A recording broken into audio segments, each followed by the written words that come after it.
ইলিশ মাছ যে আমার কী পরিমাণের ফেভারিট একটা মাছ আমি আর কি বলবো। আমার হচ্ছে ইলিশ মাছ অনেক ভালো লাগে, তো আশা করি আপনাদেরও অনেক ভালো লাগে ইলিশ মাছটা। আসলে সব মাছ থেকে এই মাছটা একটু ভিন্ন, একটু সুন্দর ফ্লেভার থাকে এটার মধ্যে অন্যান্য মাছ থেকে। তো আজকে হচ্ছে ইলিশ মাছটা একটু রান্না করব, তো আপনাদের সাথে রেসিপিটা শেয়ার করব। তো ফার্স্টে হচ্ছে তেলে দিয়ে দিলাম রসুন বাটা, তারপর পেঁয়াজ বাটা দিয়ে দিলাম। আর এই যে দেখতে পাচ্ছেন মাছটা হচ্ছে সুন্দরভাবে কেটে ধুয়ে রেখে দিয়েছি, আর এদিকে ধনিয়া পাতা আর কাঁচামরিচটা কেটে রেখে দিয়েছি। আর এদিকে হচ্ছে পেঁয়াজ আর রসুনটা সুন্দরভাবে ফ্রাই করে নিতেছি। মশলাটা সুন্দরভাবে কষাতে হবে।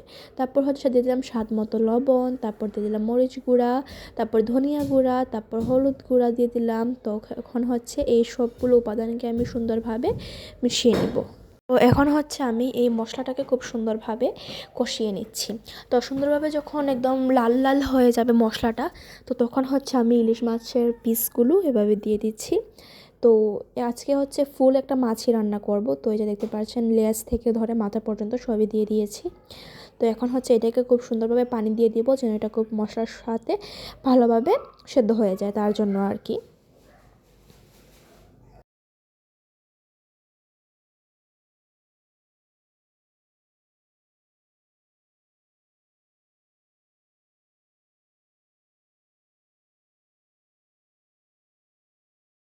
তো এখানে হচ্ছে দিয়ে দিচ্ছি যে ফালি করে কেটে রেখেছিলাম কাঁচামরিচ, এইটা তার সাথে দিয়ে দিচ্ছি ধনিয়া পাতা। আর শীতের সময় হচ্ছে আমি সব তরকারি দিয়ে মোটামুটি ধনিয়া পাতাটা দেওয়া ট্রাই করি, তাহলে হচ্ছে সুন্দর একটা স্মেল আসে, যেহেতু শীতের সময় ধনিয়া পাতাটা খুব ভালো পাওয়া যায়, তাই আর কি।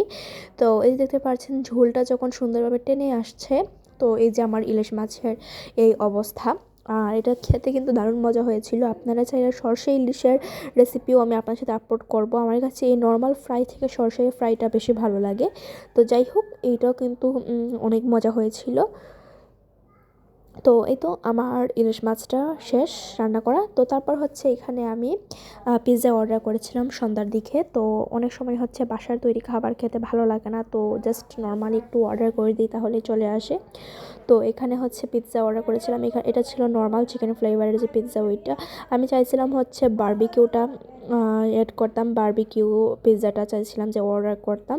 তো এটা করি নাই, পরে আমি নেক্সট টাইম ট্রাই করব বারবিকিউটা।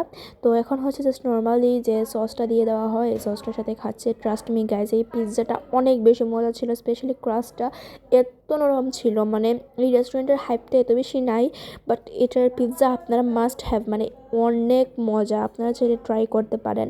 তো এই যে দেখতে পাচ্ছেন। সো এটাই ছিল আজকের ব্লগ। আশা করছি আপনাদের কাছে ব্লগটা ভালো লেগেছে। ভালো লাগলে লাইক কমেন্ট শেয়ার করে দেবেন, আমার পাশে থাকবেন, সাপোর্ট করবেন। আজকের মধ্যে এখানে বিদায় নিয়ে নিচ্ছি। আল্লাহ হাফেজ সবাইকে, আসসালামু আলাইকুম।